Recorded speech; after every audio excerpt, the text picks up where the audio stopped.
आदाब, नमस्कार। Red mic दुनिया में आपका इस्तकबाल। मैं हूं सौरभ शुक्ला और हमारे साथ हमारे एडिटर फॉरेन अफेयर्स सौरभ शाही भी मौजूद है।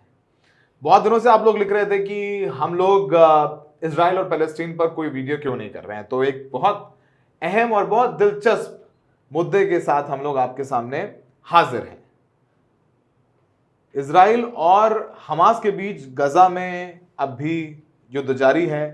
गजा में आम लोगों की, सिविलियंस की, बच्चों की मौत हो रही है। और आपको याद होगा जब 7 अक्टूबर को हमास ने हमला किया था इजराइल पर, तो यह कहा गया था कि जानबूझ करके सिविलियंस को अटैक किया गया। नोवा में एक म्यूजिक फेस्टिवल चल रहा था, उसको टारगेट किया गया। उसमें सब फेस्टिव मोड में थे, सब जश्न मना रहे थे और उसमें सरप्राइज अटैक करके सिविलियंस की हत्या की और हमास ने बहुत सारे सिविलियंस को इजराइल के किडनैप कर लिया। तमाम बिंदुओं को लेकर के कुछ कहा जाए कुछ पॉपुलर नैरेटिव थे, उसकी हवा निकालते हुए कुछ इजरायली न्यूज़पेपर्स ने रिपोर्ट छापी है, उन पर हम बात करने जा रहे हैं। शाही साहब, कौन से अखबार क्या लिख रहे हैं और ये बात आम हिंदुस्तानियों के लिए जाननी क्यों इतनी जरूरी है कि सच्चाई क्या है और पॉपुलर नैरेटिव क्या है? देखिए, जब 7 अक्टूबर को ये हमला हुआ तो इनिशियल जो कम से कम 5-7 दिन थे उसमें उसको इस तरह से प्रेजेंट किया गया कि ये प्री मेडिटेटेड हमला सिविलियन टारगेट्स पे था। ये म्यूजिक फेस्टिवल पे हमास ने सिविलियंस को मारा और जो वहाँ किबुत्स हैं, जो ऑक्युपाइड एरिया पे जो फार्म्स बने हुए हैं जहाँ लोग रहते हैं, किबुत्स कहने का मतलब मोहल्ला, बट वो सेल्फ सस्टेनिंग मोहल्ला होता है। उन मोहल्लों पे खासकर किबुत्स बेर्री पे ये हमास ने हमला किया और वहाँ पे सिविलियंस को उन्होंने जानबूझ के टारगेट किया। वहाँ एक बिल्डिंग है जिसको पेसिस बिल्डिंग कहते हैं और वो बिल्डिंग बेसिकली इजराइल के प्रोपेगेंडा मीडियम का एक टूल बन गया। वो ऐसी बिल्डिंग थी जिसके अंदर में 14 इजरायली सिविलियन मारे गए थे और वो बिल्डिंग पूरी की पूरी तरह से ढह चुकी थी, धसी हुई थी। बसेस भर भर के जर्नलिस्टों को वहाँ ले जाया गया, जिसमें हमारे हिंदुस्तानी जर्नलिस्ट भी शामिल थे और उनको ये कहा गया कि देखिए हमास ने कैसे बेदर्दी से सिविलियंस पे हमला किया और सिविलियंस को मारा है। अच्छा, इसमें एक बात बहुत इंपॉर्टेंट है कि अगर आपको डिफेंस का नॉलेज ना हो तो सिर्फ हेलीकॉप्टर से उड़ के किसी जगह पे पहुँच जाने से आप जर्नलिस्ट नहीं बन जाते। ठीक है, और वो पूरे इंडियन जर्नलिस्ट, पूरी डेलीगेशन, मैंने कईयों को उस ज़माने में मैसेज भी करके बोला था कि तुम गलत कर रहे हो, तुमको ये चीज़ें पता नहीं है। एक ऐसी पूरी बिल्डिंग जो है वो मीडियम वेपन से जो जिससे हमला किया हमास, उससे ये बिल्डिंग नहीं गिर सकती है।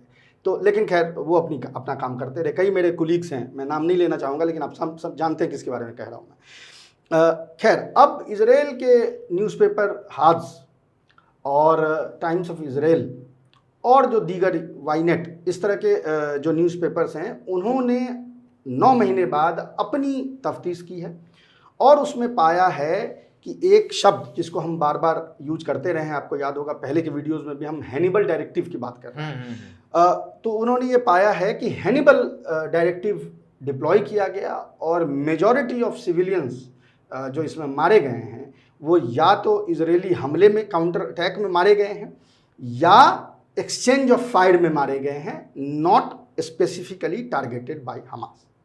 ये हैनिबल डायरेक्टिव क्या है, अगर हमारे दर्शकों को समझाएं आप? अच्छा, बार बार हम ये शब्द यूज करते हैं, थोड़ा सा मैं इसमें हिस्ट्री में जाना चाहता हूँ, दर्शक समझ सकें कि ये आया कहाँ से। हैनिबल एक बहुत फेमस कार्थेजियन जनरल थे। कार्थेज जो आज का नॉर्थ अफ्रीका जिसको हम कहते हैं, एक ज़माने में उसको कार्थेज कहते थे। कार्थेज का एक बहुत फेमस जनरल था, उसके पिता भी जनरल थे, उसका साला भी जनरल था, उसके भाई भी, मतलब पूरा खानदान जनरल्स का खानदान था।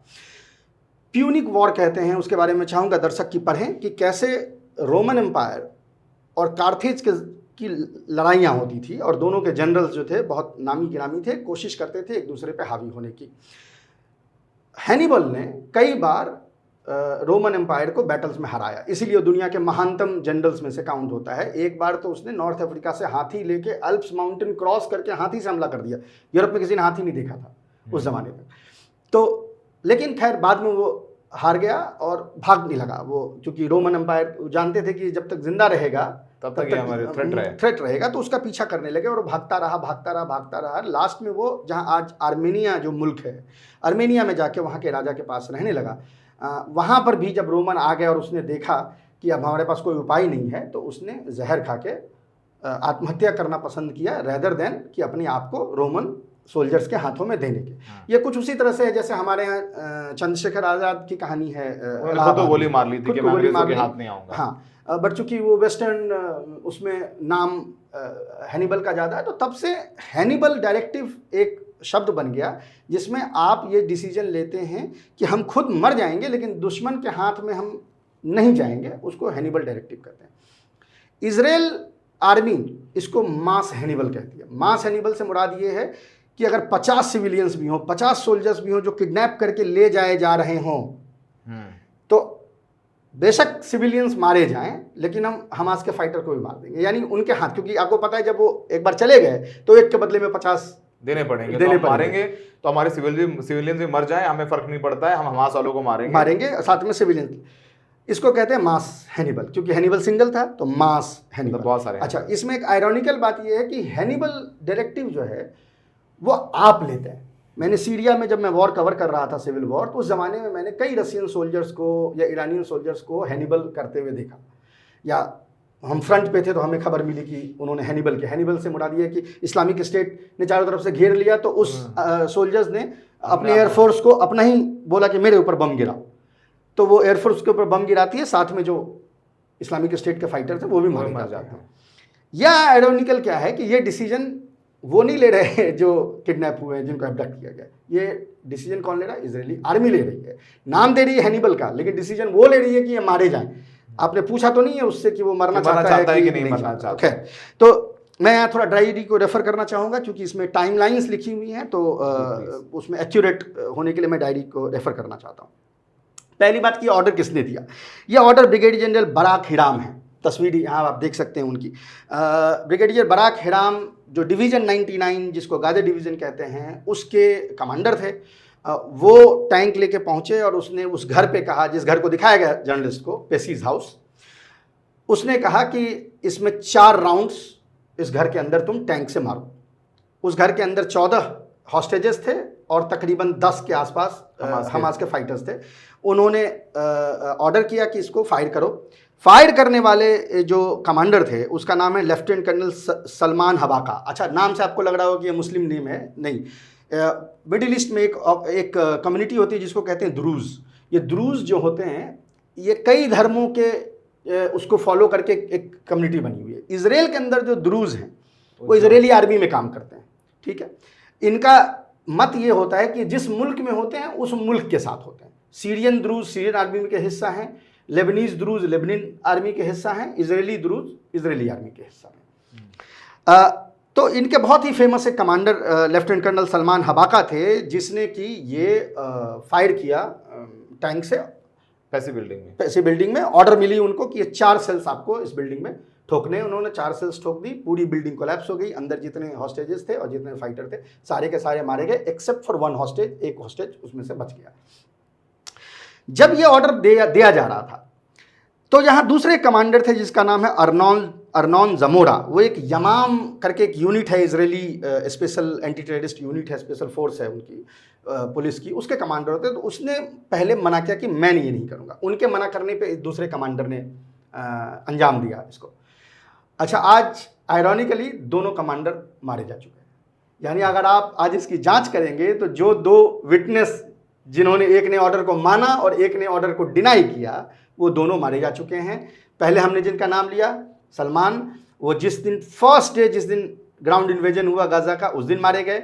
और अभी कुछ पिछले महीने, इनफैक्ट जून में आपने सुना होगा, एक दिन 4 हॉस्टेजेस को सक्सेसफुली रिट्रीव कर लिया जिसमें 200 पैलेस्टीनियन सिविलियंस को मारा। तो वो सक्सेसफुली रिट्रीव करने में जो उनका सबसे एलिट कमांडर था उसको हमास ने एक्चुअली वहाँ मार दिया था। यही वो कमांडर था जिसने उस दिन टैंक से हमला करने से मना कर दिया था, तब सलमान हबाका ने हमला किया था। ये सारी चीज़ें वहाँ के अखबार जो टाइम्स ऑफ इजराइल है, हाथ से और तमाम न्यूज़पेपर हैं उसके जांच में आई है। अच्छा, अब हैनिबल डायरेक्टिव किसने दिया? तो उसकी पूरी एक टाइमलाइन है। टाइमलाइन क्या है मैं अभी पढ़ता हूँ। सबसे पहले हैनिबल डायरेक्टिव जो है, सबसे पहला डायरेक्टिव सुबह 7:18 पे दिया गया और ये ऑर्डर दिया गया कि कोई भी सोल्जर या सिविलियन किबुत्स बेर्री, जहाँ पर ये पेसीज हाउस है, वहाँ अगर मौजूद है तो आप इसको एक्सटर्मिनेशन जोन बना दीजिए, आप इस पर हमला कीजिए। यानी चाहे सिविलियन हो, चाहे वो सोल्जर्स हो, चाहे वो हमास के फाइटर हो। 7:18 पे डायरेक्टिव दिया ब्रिगेडियर जनरल बराक हिराम ने। उसके बाद गाजा डिवीजन और सदर्न कमांड दोनों को ये डायरेक्टिव दी गई कि दोनों तरफ से आपको हमला करना है। सेकंड डायरेक्टिव 7:41 पे दी गई, 7:18 पे पहली डायरेक्टिव, 7:41 पे दूसरी बार डायरेक्टिव दी गई कि मेक श्योर कि किसी भी सोल्जर्स को किडनैप करके गाजा न ले जाया जा सके, उसको मार दो, यानी दोनों को मार दो, उससे पहले मार दो। थर्ड ऑर्डर 10:19 पे राइम बेस, जिस पे हमला सबसे पहले किया गया, जो गाजा डिवीजन का सबसे बड़ा बेस है, जिस पे सबसे पहले हमला किया गया था, और वहां पे फिर ऑर्डर दिया गया कि इस बेस के बाहर जो है आप हमला करिए अपाचे हेलीकॉप्टर से, यानी जो आपके सोल्जर्स हैं और आपके फाइटर्स हैं दोनों उसमें मारे जाएंगे। ये तीसरा ऑर्डर 10:19 पे ये ब्रिगेडियर अविन रोजनफील्ड ने ये ऑर्डर किया। इसके बाद अपाचे हेलीकॉप्टर्स आती हैं और अपाचे हेलीकॉप्टर्स बेतरतीब फायरिंग करती है हवा से। आपने वो पिक्चर देखी होगी, एक याद होगा, जिसमें एक पूरा तह लगा के गाड़ियां, जली हुई गाड़ियां रखी गई, वो इस तरह से उसको बयान किया गया कि ये हमास ने इनके सिविलियंस के गाड़ी पर हमला किया। नहीं, वो सारी गाड़ी जो है वो अपाचे हेलीकॉप्टर के फायर से उस पर हमला किया गया, उससे वो गाड़ी जो है तबाह हुई। जो भी वो आप पिक्चर देखते हैं, मैं यहाँ पिक्चर लगा दूंगा अपने दर्शकों के लिए। फोर्थ ऑर्डर 10:32 पर फिर से उसी कमांडर ने, रोजनफील्ड ने कहा, जिसमें उसने कहा कि fire towards the strip where more civilians were killed by mortar. उन्होंने मोटर से कहा कि आप ट्रिप की तरफ फायर करिए। तो जो छुपे हुए, ये नोवा फेस्टिवल से जो भाग के जो सिविलियन छुपे हुए थे जिस जगह पे, वहाँ पे उन्होंने मोटर फायर करवाई, जिसमें ज़्यादा मारे गए सिविलियंस वहाँ पे मारे गए। फिफ्थ डायरेक्टिव 11:22 पे आई, जिसमें ये क्लियर बोला गया कि no vehicle should enter back into Gaza, किसी को जाने की अनुमति नहीं, और वहाँ पे फिर फायरिंग की गई जिसमें और लोग के मारे गए। और सिक्स्थ दोपहर के 2 बजे सिक्स्थ डायरेक्टिव आई, ये सारे हैनिबल डायरेक्टिव का टाइम मैं बता रहा हूँ, जिसमें ये कहा गया to turn the area of Gaza border into extermination zone, यानी वहाँ पे जो सोल्जर्स भी गिरफ्तार हैं, जो कोई भी वहाँ पे अबडक्टेड है, वो सबको मारो। तो ये पूरा का पूरा आप देखें आ गया है, उनके अपने जांच में आया है। जाहिर है कि एनिमल डायरेक्टिव इसलिए ऑर्डर करते हैं, इनको लगता है कि अगर हमारा आदमी वो लोग ले जाएंगे तो फिर हमें एक आदमी को भी मारने पर हमें 50 नहीं छोड़ने पड़ेंगे। वो जिंदा आदमी ले गए तो फिर हमें 50 आदमी छोड़ने पड़ेंगे। तो 50 से बेहतर है कि एक को मार दो, ताकि नेगोशिएशन के लिए कुछ हो ही ना। अच्छा, और दूसरा है कि ये उनके प्रोपेगेंडा एफर्ट में काम आ गया ना। आप तो जर्नलिस्ट को लेके आपने तो गाड़ियां जली हुई गाड़ियां दिखा दी, आपने बिल्डिंग कोलैप्स, किसी ने ये नहीं पूछा कि ये 3 मंजिला बिल्डिंग कैसे कोलैप्स हो सकता है मशीन गन से। इसके लिए तो एक सर्टेन लेवल का, एक सर्टेन यूनिट आपको वेपन चाहिए, उसको जो टैंक है या आर्टिलरी पीसेस हैं, ये कैसे है। तो खैर, अब उनका वो प्रोपेगेंडा उस जमाने में तो सफल हो गया। सारे इंडियन जर्नलिस्ट या जो भी दुनिया भर के जर्नलिस्ट थे, उन्होंने ये बातें कही। तो ये जो रिपोर्ट आप बता रहे हैं, जो इजरायली अखबारों ने छापी हैं हैनिबल डायरेक्टिव्स को लेकर के, अब क्या इजरायली सरकार ने, एडमिनिस्ट्रेशन ने इन खबरों पर रिएक्शन दिया है? उनका क्या पक्ष है? तो जब ये रिपोर्ट आई, उसी के कल होके इजरायली आर्मी की अपनी रिपोर्ट भी आई, लेकिन उसमें बहुत चालाकी से उन्होंने कुछ एडमिट नहीं किया, उन्होंने सिर्फ सॉरी बोला है फॉर बीइंग अ फेलियर। अच्छा, एक और चीज़ ना बहुत इंटरेस्टिंग है रिपोर्ट में, वो रिपोर्ट ये कहती है कि आर्मी इतनी हतप्रभ हो गई थी कि शुरू के घंटों में जो आर्म्ड सेटलर्स थे वही लड़ रहे थे। अब देखिए, आर्म्ड सेटलर खुद कह रहे हैं कि आर्म्ड सेटलर लड़ रहे थे। अब जब वो मारा जाएगा तो काउंट किस में होगा? सिविलियन में।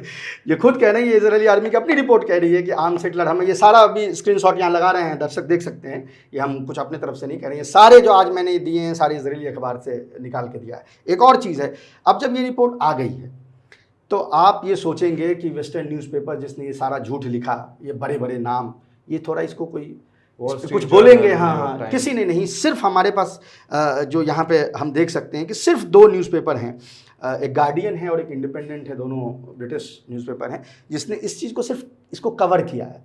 हालांकि वो भी इसको बहुत हल्के मिले। अब जिसका प्रूफ है वो कह रहे हैं कि हाँ ये तो मारा तो इजराइल नहीं है, लेकिन ये लोन इंसिडेंट है, ठीक है। लेकिन बाकी न्यूज़पेपर्स ने तो इसको मेंशन भी नहीं किया, लेकिन इजरायली न्यूज़पेपर्स में इस पे जम के बात हो रही है, और वहाँ गवर्नमेंट को ये समझ नहीं आ रहा कि ये जो न्यूज़ लीक हुई है, वाइडर वर्ल्ड में जो लीक हुई है, उसको किस तरह से स्टाइम किया जाए। आम लोगों का क्या रिएक्शन है जिन्होंने अपनों को खोया, उस हैनिबल डायरेक्टिव में अपनों को खोया, उनके क्या रिएक्शन है? जरूर लिखा होगा। और they wanted heads to roll, वो चाहते थे कि लोगों का पनिशमेंट मिले कम से कम जिसने ये ऑर्डर किया है। लेकिन इसमें जो आर्मी ने अपना एक, जिसको कहते हैं कोर्ट मार्शल, बैठाया था, उसमें मतलब अगेन आयरॉनिकल है कि जिस कमांडर ने ऑर्डर किया उस कमांडर का जूनियर हेड था उस कोर्ट मार्शल टीम का। तो आप समझ सकते हैं वो किस तरह की कोर्ट मार्शल जो है हुई मतलब होगी। मैं ही जज, मैं ही वकील, मैं ही बिल्कुल। मुवक्किल, सब सारे काम हम ही कर रहे हैं। अभी भी क्या ताज़ा अपडेट क्या है गजा में युद्ध को लेकर के?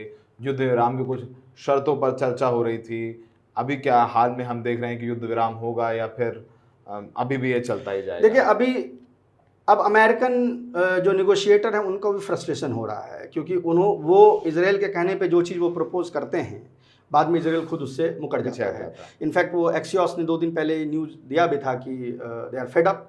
लेकिन जैसा हम सुन रहे हैं अभी अमेरिका से खबरें आ रही हैं कि इजराइल ने ट्रंप के साथ डील कर ली है कि ट्रंप ने कहा कि तुम व्हाटएवर 3 मंथ्स तुम इसको काट लो, फिर मैं तो आऊँगा ही, एंड फिर इस तरह का कोई प्रेशर जो है तुम पे नहीं होगा। हालांकि ये 3-3.5 महीने बहुत होते हैं, अगर बाइडेन चाहेंगे तो घंटे भर में युद्ध रुक सकता है, लेकिन फिलहाल वो ऐसा नहीं लगता है कि वो प्रेशर डालना चाहते हैं, क्योंकि खुद भी इलेक्शन आइडियोलॉजिकली ज़ायनिस्ट हैं। उन्होंने कई बार अपने उससे कबूल किया, उन्होंने मतलब ये हम नहीं कह रहे, वो खुद कह रहे हैं कि I am a committed Zionist. तो आपको बताया, बहुत दिलचस्प है। ये इजरायली अखबार लिख रहे हैं कि किस तरीके से इजरायली आर्मी के कमांडर ने उन बिल्डिंग्स पर आक्रमण किया जिन बिल्डिंग्स में उनके ही, इजराइल के ही लोग थे, जिनको हमास के फाइटर्स ने किडनैप कर लिया था, और उन्होंने हमास के फाइटर्स को मारने के लिए अपने इजराइल के लोगों को भी मार दिया ताकि वो गजा ना पहुंच जाएं और वहां पर नेगोशिएशन के लिए, हमास के लिए वो टूल ना बन जाएं। तो फिलहाल ये बहुत दिलचस्प रिपोर्ट है जो हम आपको लेकर के आए। हमें देखने के लिए, हमारे साथ जुड़ने के लिए बहुत बहुत शुक्रिया।